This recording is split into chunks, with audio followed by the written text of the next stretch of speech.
और अब दिल्ली वालों को सावधान करने वाली एक खबर जरूर देखनी चाहिए, क्योंकि यमुना का पानी शहर के अंदर घुस गया है। दिल्ली के कई इलाकों में 3 से 4 फीट तक पानी भरा है। ये साल 1978 में आई भयानक बाढ़ की याद दिला रही है, क्योंकि 47 साल पहले 6 सितंबर को ही यमुना ने ऐसा रौद्र रूप दिखाया था। देखिए रिपोर्ट।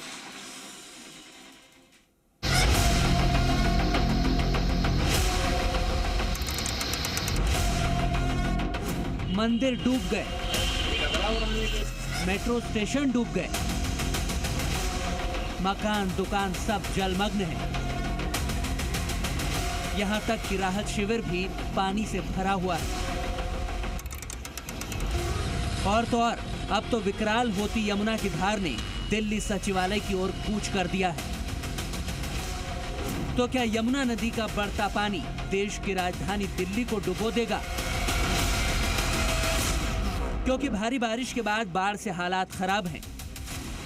राहत मिलने के बजाय यमुना का बढ़ता जलस्तर सब कुछ जलमग्न करने पर आमादा है।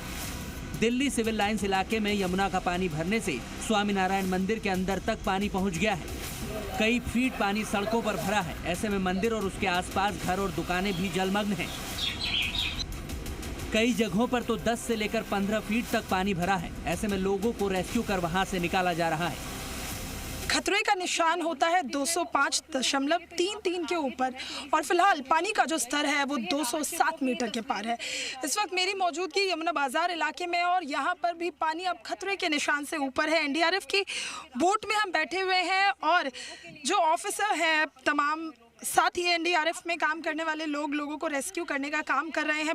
एनडीआरएफ आगे किसी भी प्रकार की कोई भी इवेंचुअलिटी होती है तो उसको निपटने के लिए मुस्तैदी से तैनात है, तत्पर है, तैयार है। आपदा सेवा सदैव सर्वोत्तर के मंत्र को साकार करते हुए एनडीआरएफ हमेशा रेडी है। यमुना किनारे वाले लोगों को निकालकर सरकार जिन राहत शिविरों में रख रही है, उनमें से इसका हाल देखिए। ये राहत शिविर ही आफत शिविर में तब्दील हो गया, क्योंकि ये खुद बाढ़ की चपेट में आ गया। यमुना नगर के कैंप में पानी भर गया है। मेरी मौजूदगी निगमबोध घाट के ठीक पीछे वाले इलाके में है, रिहायशी इलाका ये, जहां बड़ी संख्या में लोग रहते हैं और एनडीआरएफ की टीम लगातार यहां एक और जहां लोगों को रेस्क्यू करती तो नजर आ रही है। लेकिन सबसे बड़ी बात कि रिलीफ कैंप्स में ही पानी भर गया है। यानी जो लोग इन रिलीफ कैंप में कल रात तक रह रहे थे, उन्हें यहाँ से एक बार फिर हटाकर दूसरी जगह शिफ्ट किया गया है। पानी का स्तर बढ़ता जा रहा है। नदी का जलस्तर बढ़ने के बाद यमुना बैंक मेट्रो स्टेशन को बंद करना पड़ा। पूर्वी दिल्ली के यमुना बैंक मेट्रो स्टेशन में बाढ़ का पानी घुसा तो यात्रियों की मुसीबत बढ़ गई। दिल्ली में बाढ़ के लिए हरियाणा के हथनीकुंड बैराज से आने वाला सैलाब जिम्मेदार बताया जा रहा है, क्योंकि वहां से लाखों क्यूसेक पानी छोड़ा है। अब हथनीकुंड बैराज की सुरक्षा दीवार में लगे कंक्रीट के ब्लॉक भी पानी में बह गए। 80 घंटे से हथनीकुंड बैराज से दिल्ली की ओर पानी चल रहा है।